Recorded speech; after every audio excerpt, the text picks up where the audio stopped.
Welcome back to Unbreakable Podcast. This is Thom Shea, author of Unbreakable, A Navy SEAL's Way of Life. And today's podcast is a continuation of my relentless search to help solve some of the problems that I face in business. And currently, I had looked at several sales books, and I stumbled upon a very interesting one, and I called out to Mark Bowser, and we are going to talk about sales and how successful salespeople do stuff. So welcome, Mark, to the podcast. Thanks, Tom. It's good to be able to be with you today. Well, so Mark, how did you, because you're a very prolific author, and I'm very interested in, and you have several, off-genre books. What spurred you to write a book about sales? Well, tell you the truth, I've been in sales my entire life. In fact, I believe my philosophy is that everybody's in sales. Doesn't matter if you're a mom, dad, a business leader, or an actual person in the world of selling as a sales rep. Everybody influences people. And it might be as simple as influencing your neighbor where to go to lunch today. Or maybe as important as selling your teenage daughter not to get on drugs. All of that is selling. And so that's when I began to realize that I was a salesperson. Even before I was a professional sales rep, I began to realize that it's all about influence. And how do you influence people to take action that's going to be good for them? And that's the way I look at it, is sales is not something that you do to somebody. It's something that you do for somebody. And that I learned that from a guy who I was a fan of for years, and then he's kind of helped mentor me a little bit, is a guy by the name of Zig Ziglar, who's unfortunately passed away at this point. But Mr. Ziglar taught so much in terms of how you can influence people from an ethical point of view. And I believe that's the best part of sales, is helping people get what they want and need to be more fruitful in whatever their piece of the marketplace may be. So is that how you define sales? I was going to ask that, but if you were to give a definition to sales, how would you give that definition? If I would do it with one word, and I would define leadership with the same word, and that word is influence. And I know John Maxwell has used that for leadership, and he learned that from a guy by the name of J. Oswald Sanders from many, many moons ago. And I believe that whether it's leadership or sales, it's all about how do you influence somebody to take the right action. And that's the key, because there's a lot of folks out there, Tom, that I would consider them manipulators. They may be in the world of selling, but they are manipulators. And they get us to take action. And it might be a late night little promo show that we're watching, and all of a sudden we take action, and the next morning we're thinking, why did I buy that whatever for $19.99? Well, that's because we got manipulated, and they pulled those emotions and what have you. Now, in and of itself, that's not wrong. So I don't want people to misinterpret what I'm saying. Is I am all about all kinds of promotions. But here's my key. If the person really needs that, really wants that, then I need to give it everything I've got to help them acquire it, whatever it may be. But if it's something that they don't need, not good for them, and so forth, then I need to pull away. And what happens is, that's the difference, in my opinion, between manipulation and influence. Manipulation gets you to take action of where you don't need to go. Influence gets you to take action on where you need to go. And that's the difference between salespeople. That's the difference between leaders as well. Yeah, it's interesting. I always ask for, or even in everything in life, is figure out what the definition of the term that everybody's working with. And I'm very interested in how you define sales. And across the spectrum, sales for me, how I see it in the past 5 years of working with businesses and leaders, is the ability of the person. I think sales is a person-centered thing. I know there's internet sales, right? However, so the person's ability to close with and interact with another person. That's how I distinguish it. I agree. And you mentioned internet sales, and I think selling across the board, whether it's through internet or through a sales letter, it's all comes down to that influence with that personal connection, as you mentioned. Mm-hmm. In fact, one of the best skills that I think anybody can learn is sales copywriting, learning how to write a good sales letter. Hmm. And what that does is there's a ton of psychology in selling. And a lot of people don't think about that. Oh, I don't know what else I'm going to do for my career. Maybe I'll go sell. And they think that it's so stinking simple. Well, good luck with that. How Yeah, many that's people like have saying, I'm kind of bored. I'm going to go run. Oh, what's the first thing I'm going to do? Ultra. Hey, listen, slow down. Exactly. Yeah. Exactly. And it's how many people have started out in insurance sales and they go sell their mom and their dad and their uncles and aunts and their cousins. And by the time they go through all their family, they're done Yeah. because they don't have any training or skills to go to that next level. And that's why I think we get people in trouble as well, where we get into that unethical manipulation of influence as well. But the top sales professionals, they get training. If their company doesn't provide it, they go out and look for it themselves, and they pick up sales books or goes to sales seminars or what have you, and they begin to learn what makes people tick by first beginning to make sure they understand how they tick, what motivates them, what drives them towards taking action, and then you can learn the psychology of what gets people to move, what gets people to go from point A to point B, and you begin to learn that type of triggers, but then you use that power, because that is powerful. You use that power for good, if you will, because if you know you have something that is good for them, then, like I said before, you do everything you can to help them acquire it. Like, for example, a lot of the people I talk to are vice president of sales at companies because those are my prospects. And I know that what I have can help them and help their teams. And so I do everything I can using the psychology I've learned and so forth to help them understand and to help them to take action to bring me in-house or to have them grab a book or what have you that I know is going to help their team. I can't do that for something that I don't believe in because that makes me a con artist at that point. Well, two steps backward. So the book that you wrote was called Sales Success. Mm-hmm. And the reason why I'm taking a couple steps back is a couple people are interacting with me right now. How do they find your book? You can pretty much find it anywhere, and you can go to any bookstore, and if they don't have it on their shelf, tell them to get it on their shelf. They can they can actually order it for you if they don't have it on their shelf already. Probably the easiest place for most people nowadays is Amazon. Okay. I find that's where I shop a lot, and Amazon has it, makes it so simple. It's in audio format, it's in the ebook format, and it's also in paperback format.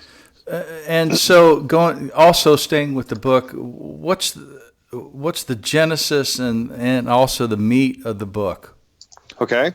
Well, how that book came about is we believe that in order to be the best in anything, you have to learn from the best. And so what we did is we put together this book called Sell Success, and it's a business fable. It's a story. And so I wrote a story that weaves the entire book together about a struggling salesperson who found a mentor that began to help train him. And throughout that process, he's learning from a number of different people. And so the story weaves the book together, and then we went out and got some of the best in sales history to contribute a chapter. And so the first one, obviously, we went to was Zig Ziglar.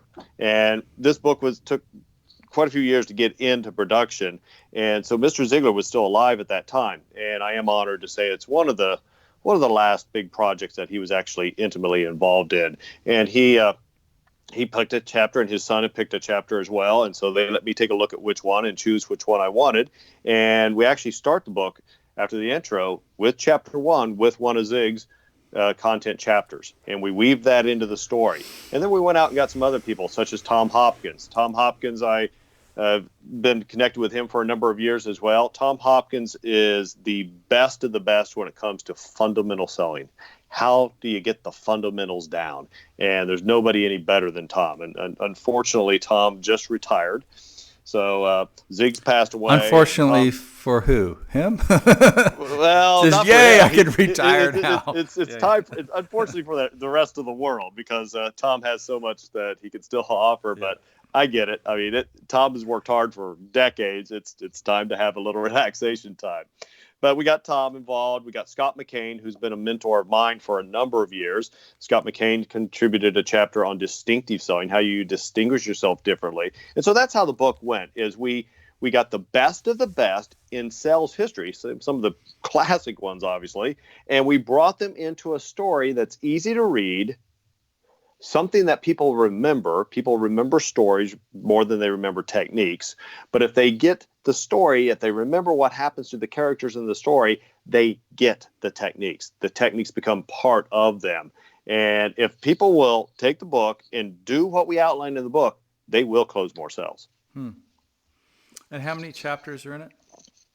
Ooh, good question. I'll have to look. All right, I'll go on to the next question. Sorry. I didn't know how you progressed it out. Probably so, about 12 chapters, 10 chapters. 10 chapters. I have often listened to Zig Ziglar and his points, and without getting into all the, don't tell the whole secret of the book. What was so unique about Zig's point of view that you captured in the first chapter? Well, the first chapter is helping the salesperson believe in themselves, because many times the sales professional gets beat up out there from the public. Constant. The public persona is, oh, you're in sales. Oh, you don't like people, do you? You're going to kind of con people, aren't you? And then they throw, you're not like that used car salesman I talked to last week. Well, Thom, there are some great used car sales salesmen, but there's some rotten ones too. Just like there's some rotten doctors and some rotten lawyers and some rotten teachers. There's good and bad in every industry. And so what has happened is the salesperson's self-image gets beat up quite a bit because of that type of thing. And then a few decades ago, a terrible play came out, A Death of a Salesman, which did not help matters and boomeranged a lot of what we just mentioned. And so the first chapter is all about them believing in that. And so what Zig does is he goes into detail of what would happen if nobody sold anything. And his whole point is sales drives everything in our marketplace. Everything. Every single thing. From how did you get that paper that you put in your computer printer? Well, that originally was a tree. Well, there had to be some lumberjacks who went out there and got that. Well, then somebody had to take that to the mill, sell it to the mill. Then the mill had to turn it into paper. Then the paper had to send it to the office store that you go to, and so forth. Or he talks about like a can of beans. How do you get a can of beans in your grocery store? Well, you just go to the grocery store and it's there, right? Yeah, but it started out where? As a seed. And it started out there with the farmer and so forth. And so it's helping the salesperson understand that if there were no more sales professionals in our marketplace today, the entire market would crumble. Yeah, I am a big fan of the people that understand sales is a huge pillar to a business. It's not the only thing. I mean, you got to sell a product, you got to all that stuff. And you got to lead the people that are the salespeople and keep them from going off the rail. So I also am a big fan of the human factor. What goes on with the human being, especially in sales, and I'm not equating sales to the SEAL teams at all, but the beat down that happens inside the human being that is constantly hearing no and getting beaten down is the same beat down that happens in the SEAL teams. Is you have to be very strong internally to survive the SEALs and to be a salesman. You have to be tough. Oh, you do. It's what other industry do you get into that you're going to get rejected 90% of the time? Yeah. And that's good. That's a good percentage. And there's a lot of people who will get into sales for whatever reason. They feel like they don't have anything else to do or what have you. And then they admit that, I really bothers me when somebody rejects me. And it's kind of like, well, you really chose a very interesting profession. If you can't deal with rejection, and nobody likes it. If you liked rejection, then you need to go to the doctor and get your head examined.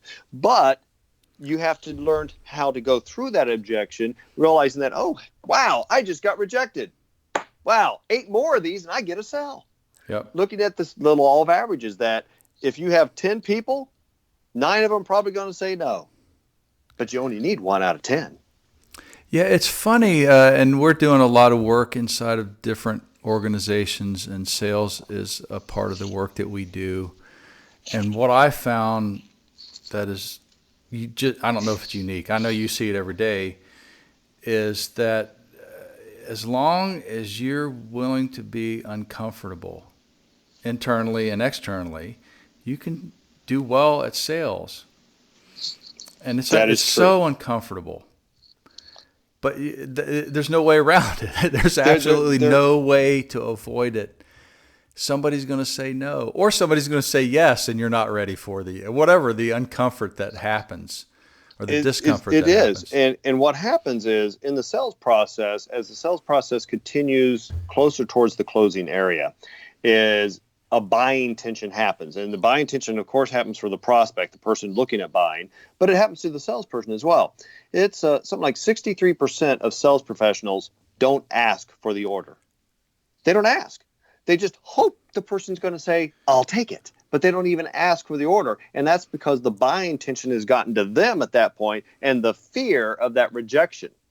And so what happens too, on the other end, the sales prospect, as that buying tension grows on their side, they begin to come up with excuses. Yep. Well, I need to sleep on it, or I need to check with somebody else, or what have you. And many of those are not accurate.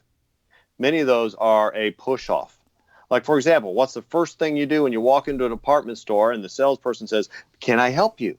And we go, no, just looking today. Yep. And then you end up buying a whole bunch of stuff. Well, were you just looking, or were you not? Well, it was a push-off because we were uncomfortable of somebody coming up and talking with us at that time. That happens to the sales professional. That obviously happens to the prospect who we hope to become a customer. And so the artful sales professional has learned how to be uncomfortable, as you mentioned, Tom, to go through that and ask for that order using the psychology that they've learned.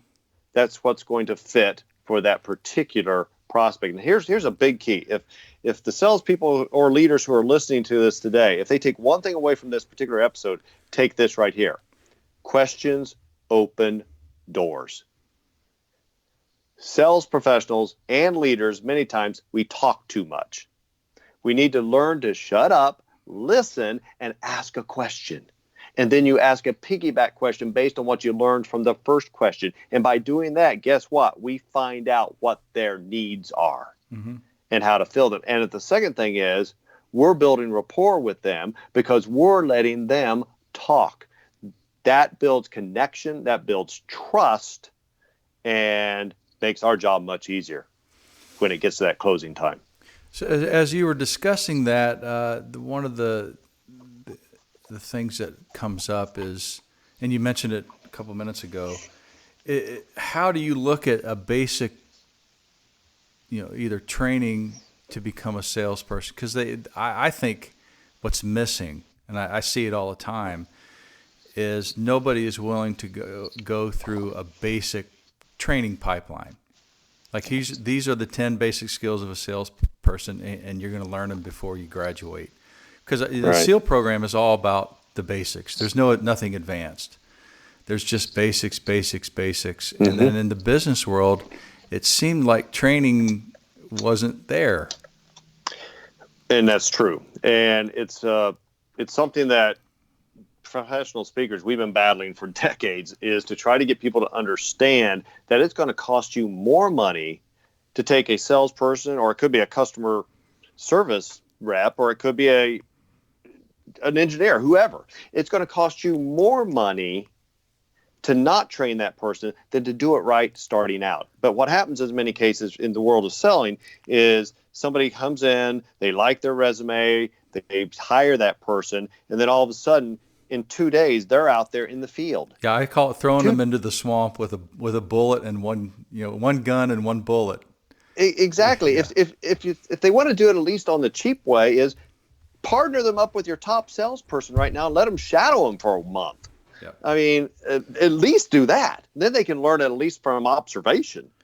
But what I liked what you just mentioned about what the SEAL team does is train them with those fundamentals, and you don't get them out there in the field until they are ready.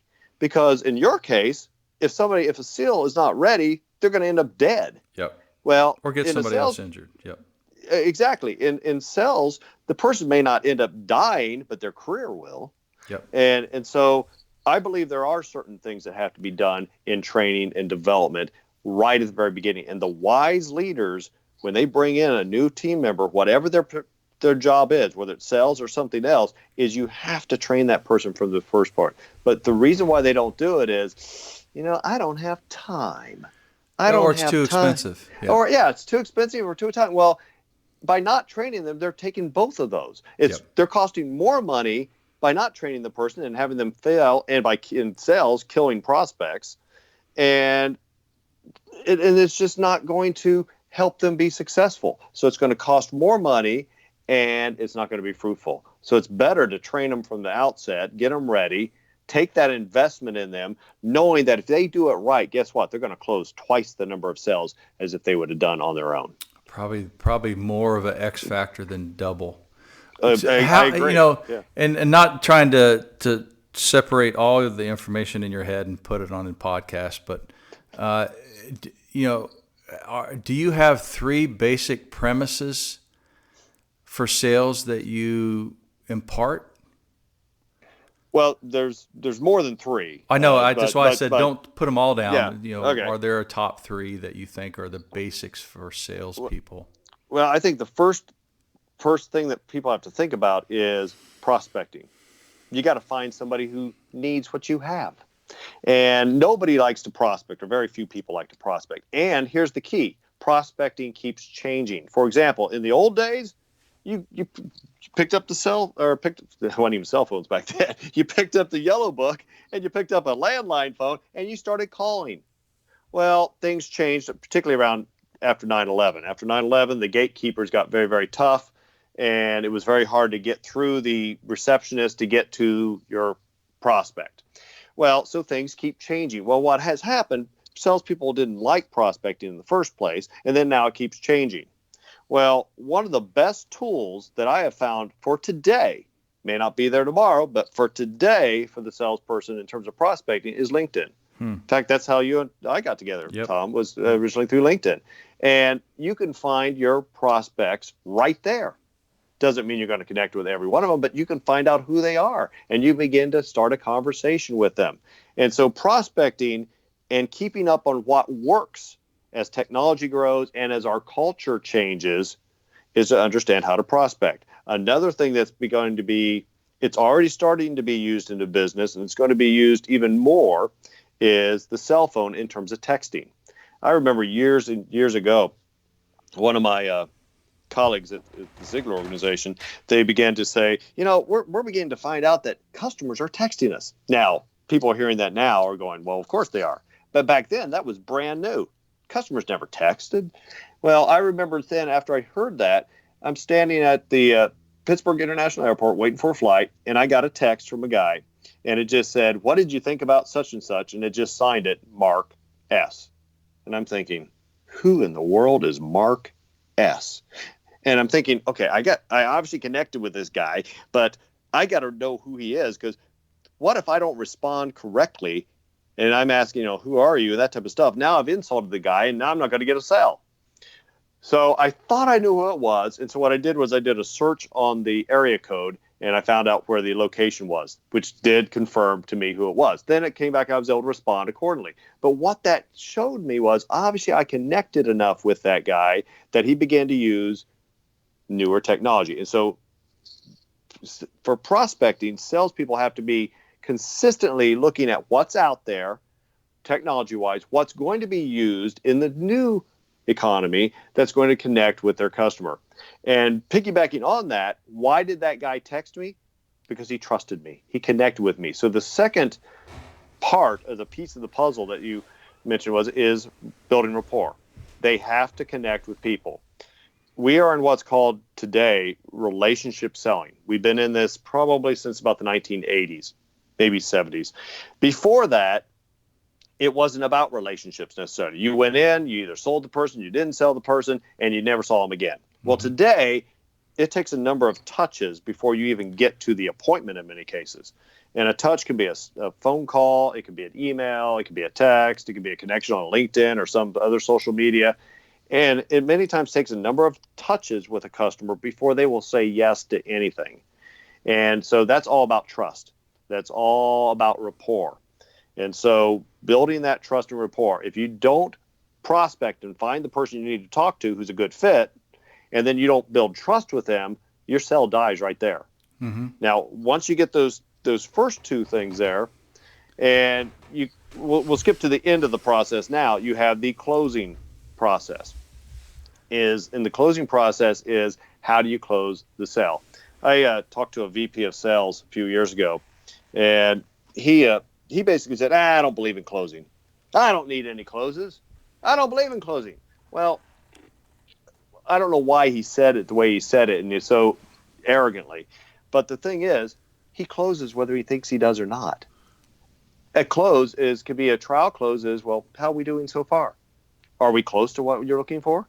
That's a close. That's a trial close.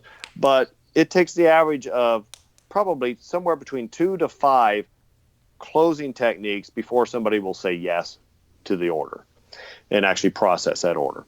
And if you only know one close or two closes, what are you going to do? Use the same one over and over? And so I'm a big believer of learning closing philosophy, closing psychology, and how do you close the deal? How do you take it from I like it, I want it, to actually sealing the deal? And that's all a close is. Yeah, it's interesting. I'm a firm believer that it's all the close. I agree. No matter how pretty you are or how bad things are going, it's either a close or it's not. And we gosh, like 4 years ago, we found that people were not, like you said earlier, asking for the close. Even if you ask for a no, you've closed it. Exactly. It's not a positive close, but you've got I call it yes, no, or later. If that's all you ever do in life is ask for a yes, no, or later, you'll be wildly successful. And you're right. Nobody even asked for those three.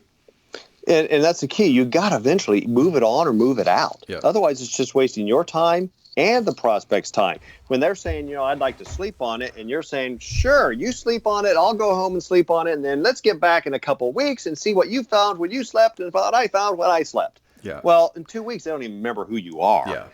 Yeah. And so you either have to move it on or move it out. And if they're not a prospect, they're a suspect.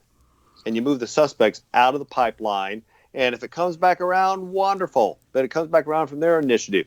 You can't just let it sit in your pipeline for 6 months, 12 months, 2 years without it actually moving forward or moving out. Right. If it doesn't move towards the close. In fact, let me just kill a myth right here, too, because there's a movie years ago that talked about that it's all closing all the time, basically, is what they were saying.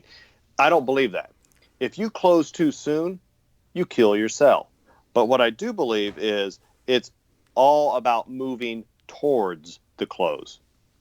And towards the close, and you may have multiple closes that you do throughout the sales process. For example, the first close might be just to get the appointment. So my first goal is to connect with the prospect, maybe talk with them on the phone, and close the appointment. Now, that's first step. I can't go from talking to you on the phone and closing the whole deal, which may cost thousands and thousands of dollars. I have to close the appointment. Now I've taken a baby step. Then I have the appointment with him. Then my next step is to close, probably to see if it's a good fit. Or maybe it is at that point to close the entire deal. And in my case, and many times it's that from there to proposal to sealing the deal.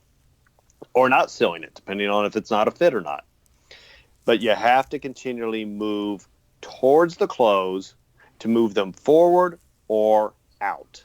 Mm-hmm. And you had mentioned as well the concept of training salespeople or training leaders or however you view training. Mm-hmm. And I'm always interested in this too, is whatever your view is on training, because I haven't we haven't discussed it. Training to me is iterative. And like how many times does it take to be good at something before you go in front of the enemy or in front of a client? And how would you look at that? Do you look at it as an iterative process before you risk a client, or how do you teach people that style of training? Well, there's that old saying that become a expert in anything, it takes 10,000 hours. Yep. Now, you can't train a salesperson for 10,000 hours before you toss them out there with a prospect. So eventually you have to toss them out there. Now, you might be going, I can't toss them to our best potential prospects out there. So you maybe give them some lower hanging fruit that may not be quite as fruitful. And you toss them out there. Like Mr. Ziglar, he used to, besides before he was a sales trainer and speaker and so forth, he was an actual sales professional. And then he moved into sales management. And he said that when they would have a struggling salesperson, for example, who's lost their confidence a little bit, they'd give them a low ticket item to go sell. And because two things would happen is the salesperson would believe, well, anybody can sell that item. That thing's so stinking cheap. Everybody will buy that. Well, you toss them out there, they have a little bit more confidence. They get their feet wet again. Now, the person who buys that low ticket item, they're not necessarily the same prospects for the high ticket value items. So you're not risking that high ticket prospect who may bring in thousands of dollars for the company because the salesperson's not ready for them. Mm-hmm. But you eventually have to stick them in the game. It's just like a basketball team. You eventually have to stick the freshmen out there and see what they can do. Are they going to make some freshman mistakes? Oh, certainly they are. Are they going to lose some games or kill some cells?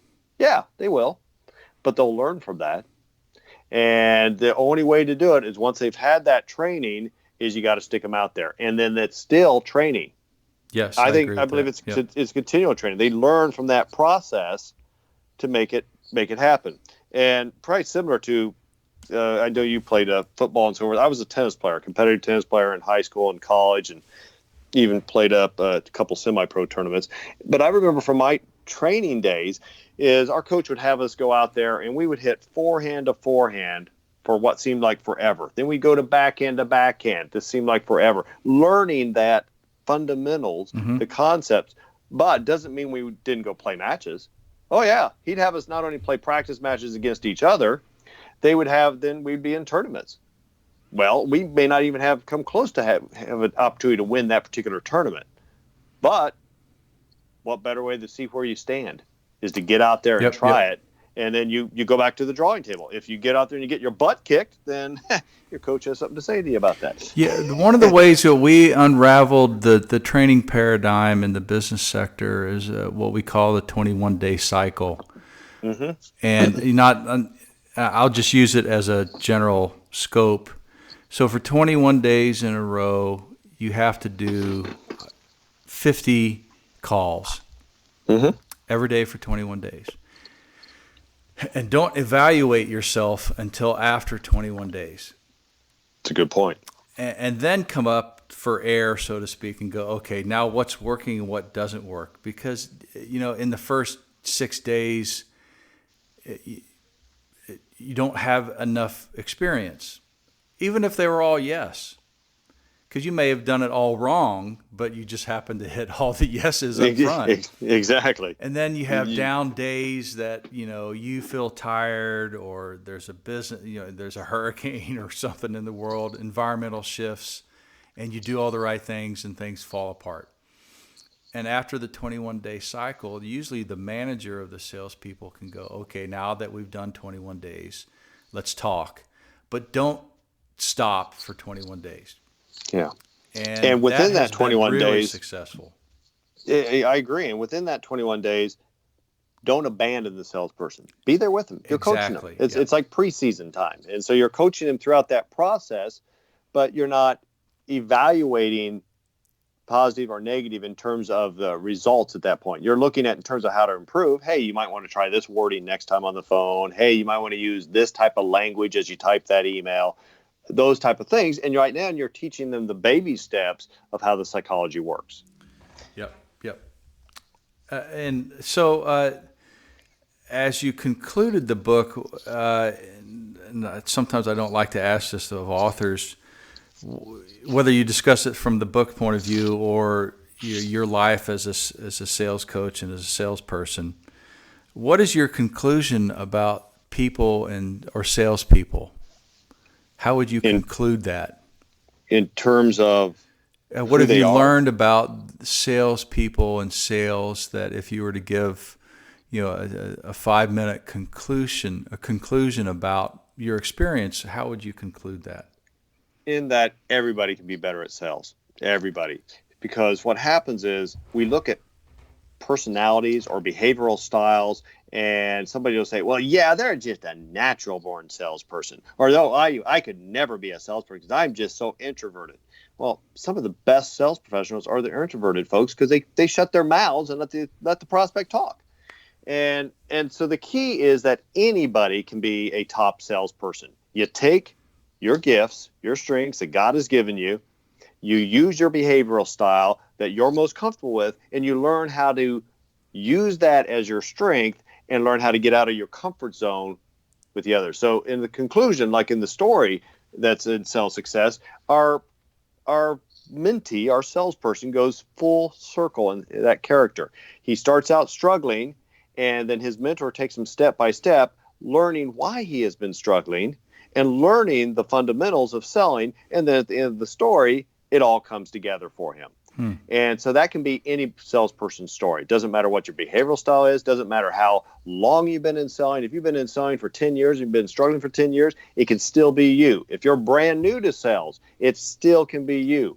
And it's taking that strengths, those gifts that you've been giving, and using them with the training that you receive in order to influence people towards things and opportunities that they need to say yes to. It's helping people say yes to the right things. We discussed offline, but I'd like you to see if you can recapture it the way that you did before. Okay. So what do you do now? Where do you find yourself now? In terms of my career? Yeah. Go ahead. Sorry. Yeah, I'm sorry. In multifaceted. I'm not just a speaker who goes out there and that's all I do. I actually write quite a few books, but I'm also a practicing sales professional, if you will. My family owns 2 companies. One is Empowering Enterprises, which is my training side. So that does the training seminars, the books, and all that goes under that particular umbrella. And then my family owns the Bright Corporation, which we are in our 4th generation of running it. It's a publishing house. My grandfather bought it back in 1945. It's headquartered out of Anderson, Indiana, and it's a publishing house primarily for the funeral industry. So your listeners are probably going, for the funeral industry? What kind of publishing is that? Not just my listeners. I did. Well, if you go into a funeral home, you're asked to sign a register book. We make those. We make the memorial folder, which is kind of like a church bulletin. It's what they hand you when you walk into the service. We make the acknowledgement cards, the thank you cards, all those type of things. And it's been an industry that we've been in for 70 plus years. And so I'm helping run a business. So the techniques that I teach people are ones I'm using, or things that I find don't work, then I bring that back into the marketplace and show people, hey, this is why this doesn't work anymore, and this is where we need to go. And then Bright Corporation is expanding. We have 2 other divisions underneath it. One's called Wraps of Remembrance, which is we have some of the best graphic designers in the industry. And so we have a photo blanket that is, in our opinion, the best in the industry from the knit that it uses. So that's the one side division. It's used for the funeral industry. It's used for fundraisers for like bands and sports teams and so forth. And then we have another division, which is called Bright House Publishers. And what it is we're taking what we know about publishing and going into a little bit more of the mainstream publishing, except with a little twist. We're known as an entrepreneurial publisher. So we're not in competition with Simon & Schuster or HarperCollins or any of that. What we do is we help business leaders, pastors, and so forth take charge of their marketplace. Like, for example, we just published a book for myself. We took one of my old books called The 3 Pillars of Success, and I revamped that book and made it more personalized for the funeral industry. And we have the 3 pillars of success for funeral directors. And it's only a book for that industry. And so it helps us from a marketing standpoint take charge of our particular prospects. And what I mean by that is we can begin to own that particular part of the marketplace. And for example, let's say you're a dentist out there. What if a dentist wrote a book on how to have healthy teeth and health in general? Well, if you're just moved to an area and you're looking for a dentist and you go to the internet and you start, I want to see dentists in Cincinnati, and you're going to get a whole slew of dentists. And you start going through the list. There's Dr. Jones, there's Dr. Smith, there's Dr. whoever. Oh, this guy wrote a book. Mm-hmm. Well, all of a sudden, that dentist becomes the expert of experts because he wrote a book. Yeah, interesting. And so that's kind of what we do. Is that's an entrepreneurial publisher. We help people begin to take charge of that marketplace. We wrote a book, or we published a book recently for a minister, Jeff Greer, in Mason, Ohio.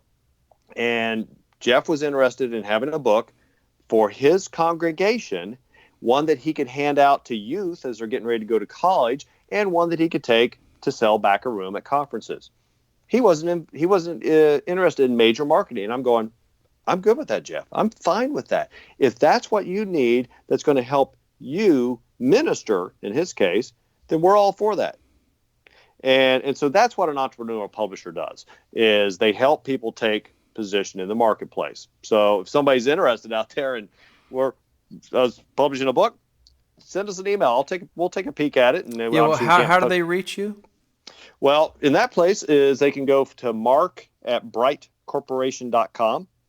So it's BRIGHTCORPORATION.com. So that's kind of a long one. Or here's an easier one. You can also email me at mbowser@markbowser.com. So that's a little simpler. And whether it's for bringing me in as a trainer to speak to your sales team or your leaders, or whether it's to us to see if we are interested in publishing your book, let us know, and we'll help you out any way we can, or we'll point you in the direction. It's not Bright, for example, Bright House Publishers is not the best fit for every author. Bright House Publishers doesn't publish all my books, which probably sounds odd to your listeners, but it's not the right fit for everything, because it's geared to help entrepreneurs to take position in their marketplace. That's what it's designed to do. There's a lot of people I know that fall into that spectrum. Oh, exactly. They don't want to, because if you have never published a book, not all books sell, and not all publishing houses want to grab your book. Like in our book, when we first on the first pass on it, all the big publishing houses said no. And so we had an independent publisher publish it, and it did really well. And then 2 years later, a big publishing house picked it up. So there's all kinds of ways to skin the cat for the entrepreneur, and don't always think that a Little Brown or Simon and Schuster are going to pick your book up on the first pass. Exactly. Zig Ziglar's classic, his first book, See You at the Top. It was pretty much self-published. Yep. When it started out, and then obviously it got picked up, and the rest is history. So there are so many avenues of how to publish any work that you have right now, and so many different ways of doing it. And you just have to find out what's going to be the best fit for you and for your goals as well. Yep. And so in conclusion, or at the end here, what kind? So we were mentioning offline as well.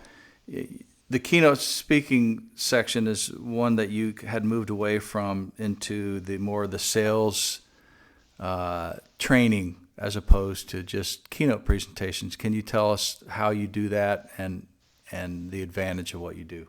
Sure. And I will do keynotes from time to time, but it's not the forte, or it's not my bread and butter anymore. Is the keynote, to define that to people, is keynotes are going to be things that are going to be probably an hour and a half and less in length. So many times they're 30 to 45 minutes. People are having dinner out there. You come in, you give a little rah-rah motivational speech, tell them a few stories, and you're out the door. Well, the challenge is, do people change from that?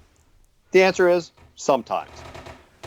More people will change if we can actually help them with some in-depth training. So what I focus on is primarily is what we call on-site training, is where a company will hire me to come in and I'm working with their sales team. And it's still a seminar, and I'm still going to tell stories, and I'm still going to be motivating, and I'm still going to be inspiring to them. But what happens is we have time, because many times they're going to be at the very smallest a half-day seminar, at the very most probably 2 or 3 day seminar, and we're working with them in depth in terms of, all right, where are you at today? We've already found that out beforehand in discussions, where their team is and what their goals are and what they need to achieve. And so we get very industry specific to help them go from wherever they are to double their sales, triple their sales, whatever their goal may be, and help them the steps to actually get there. And it takes time and doesn't happen overnight, but within 6 months to a year, they many times can turn that around and move in the right direction. Well, that's a beautiful. I like that model. I should have thought about that. But yeah, so Mark, thank you for the grace of your time. You're very welcome. And, thank you for having me. For putting the time and effort into putting your intellectual capital on paper. Thank you. I know that the process is not easy, and you've done it several times, and keep doing that, because people need that type of your effort. So thank you for that. Thank you, Tom. I appreciate it. And thanks everybody for listening to Unbreakable Podcast. And as I always say, be bold, be brave, and be unbreakable. Stacy and I love you. Thank you.